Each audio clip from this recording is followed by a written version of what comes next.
Go ahead and give a little bit of a background about yourself, where you grew up, kind of how you got into modding. Well, I was born in Minnesota, but quickly moved to Kansas City, which is where I grew up. And I'm not so much of a hardcore gamer, but my brother and most of the friends that I hang around with are. And well, I got a job up here, and I like the weather up here, so that's why I moved up here. So Okay, so what got you into doing some of the hardware mods? I actually haven't done any hardware mods. I only do the software mods. Okay.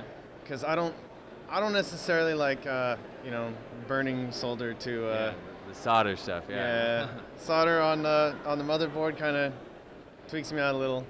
I mean, I played around with VCRs and stuff and ruined several of those, so I think that's kind of what turned me off to the hardware mods.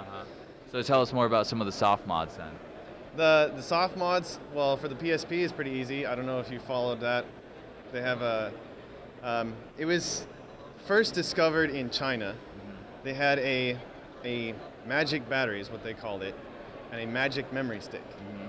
And eventually they figured it out that the battery it's just a special serial number on the battery, which then Sony can use to recover a dead PSP.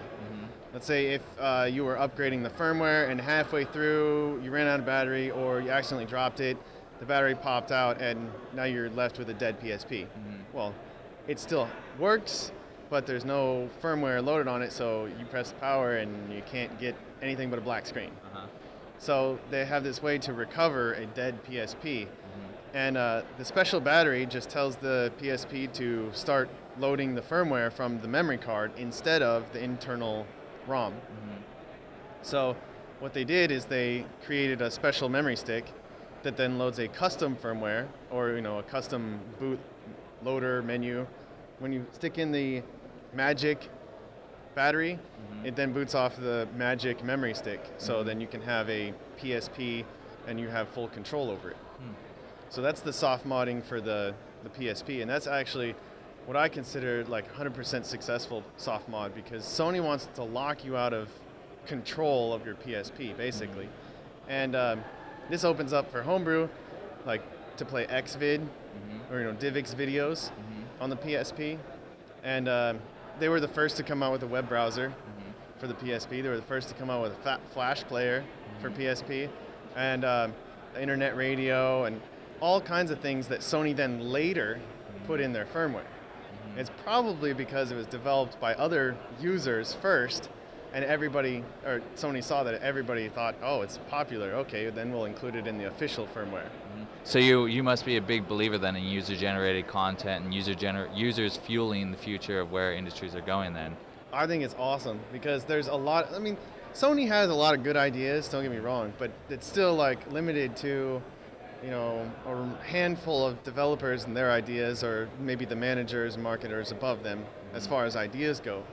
But when you open it up to user-generated content, especially stuff like, I want the features inside, the PSP can do so much stuff in software. It's got a lot of hardware that supports certain things, but then there's no software to support that. And like Joe Blow over here might say, why can't I have TV out on my PSP? Or why can't I have a web browser, or Flash player? Why do I have to go to my PC to watch YouTube? I can browse the web on my PSP. Why can't I watch Flash?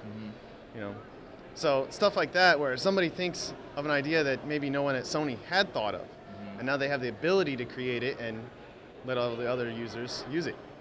So you see that as being the future of pretty much users driving a lot of the content. Where do you think the future of modding is going, and how does that compare to where it is presently? I think the future of modding is definitely kind of the way the PSP modding is, where the 360 modding is you mod the actual DVD drive itself to confuse the Xbox. When you put in a burned disc, it reads it as if it were a real stamped pressed disc. So it tells the 360, oh yeah, this is a 360 game. It's a pressed stamped disc. And so then the 360 then goes on to play it. But that's not really full control of the system. That's kind of like a half-ass soft mod.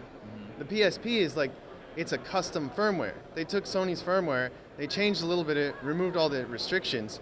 So then you have things like you have plugins for the actual operating system itself. You can have a menu. For instance, when you press select, it comes up, tells you what you want to do. You can have it so that when you plug in the USB cable, instead of being just a mass storage device to your memory stick, it can then be a mass storage device to your UMD drive. So you can take the movie, for instance, like Family Guy, the Sweet Edition, that always comes with all those bundles. You can put that in there and then watch it on your computer instead. Because the PSP's got a tiny screen. So if you have a 24-inch monitor, wouldn't you rather see it on that instead? Yeah. And since you already bought the movie, or it came with the PSP that you bought, so watch it on your computer instead. So hitting up on the present, where do you think, as far as the present goes, how do you think, you've overviewed how it's got limitations, it's holding people back from modding it. What do you think businesses are going to do in the future though, and how are they going to tap into the fact that there's a lot of great ideas out there and people are just developing their own systems around it and modding the hardware and the software that they're putting out? Well, Sony's done some of it with the PS3. I like the fact that Sony's opened it up so you can run Linux on the PS3, which is a great start, because then you can actually have the controller, the look and feel of using a PlayStation, just develop all your games in Linux instead. And maybe if you get good, then you can afford the $20,000 development kit to actually make it a PS3 game. And Microsoft has done something similar, although it's maybe it's a little less restrictive, or a little more restrictive, than the Sony, because you still have to pay like a monthly subscriber fee. Even if it's $5, some poor college student that's already paying for college probably doesn't really want to shell out another $5 just to tinker around with the 360. And XNA is a great idea.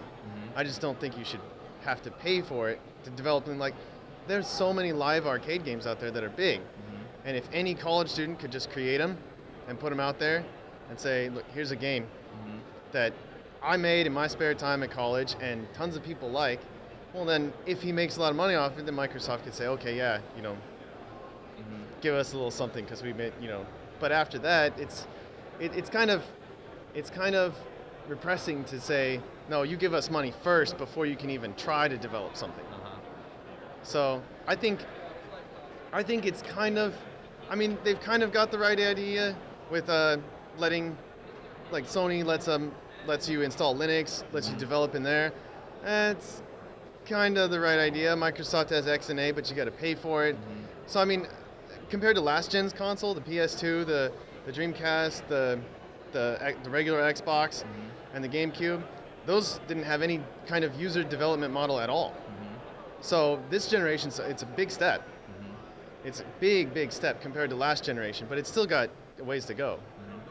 All right, well, thank you for talking with us. It's been great having you on, and I definitely wish you luck in the future, because it sounds like you'll definitely end up finding a career in the game industry or somewhere down the line with your knowledge. I hope so. All right, and you get the last word, so what do you want to say to gmod.com? Party on?